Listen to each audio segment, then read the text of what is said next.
sportovní komentátor. Ta kategorie znamená, že sem přijdou dva lidé, jeden komentátor a jeden sportovec. Oni si mezi sebou budou povídat o nějakém sportu, který my určíme, a za ním bude stát člověk, který vše bude překládat do znakové řeči. A ten člověk, který překládá do znakové řeči, bude po minutě vystřídán jiným překladatelem. Já poprosím, aby se připravili 3 hráči na kategorii sportovní komentátor.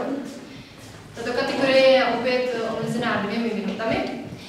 A ještě se vás zeptám, který sport byste chtěli se o něm něco dozvědět? Který sport neznáte pořád?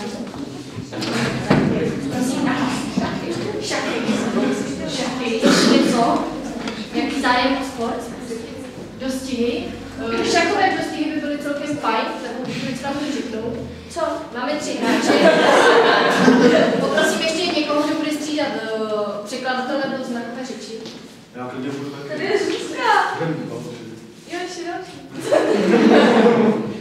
Já vás poprosím, abyste stáli, sportovec a komentátor, aby na vás bylo vidět. Pojďte blíž k sobě. A tlumočníka poprosím, aby vystoupil tady, super, to bude ideální.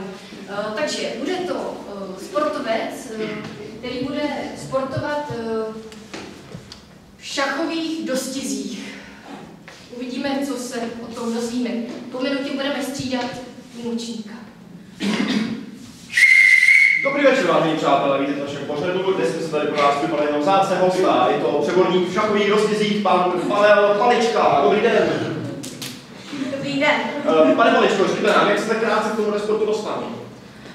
No, to je velice zajímavý příběh. Jednou jsem tak šel, jakože se podívám v té místnosti. Šachové místnosti. A najednou nám... Jenom bych začal mluvit, to já Přišel jsem tak k tomu, šel jsem do šachové místnosti a někdo mi řekl, chcete si zahrát šachové dostihy?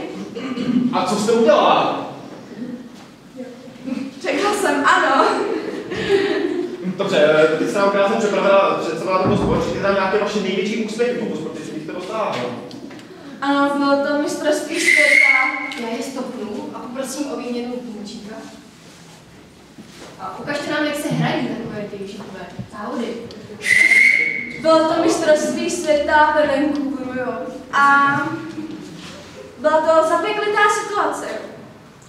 Měla jsem jako doběhnout pro tu poslední figurku, abych jí dala na tu šachovnici. Tak jsem jako běžela. A nějak jsem byla první. A co to bylo za figurku, jak se můžete prozradit? Samozřejmě, že král. Samozřejmě, že král. No a jak se vlastně takové šachové dostihy dají? Jaké mají pravidla? To se nám můžete ještě krátce říct. Pravidla. Takže, jak už jsem zmínila, běhá se pro figurky, že? Takže nejdříve se musí doběhnout pro všechny figurky a později se už hrajou normální šachy, což každý zná.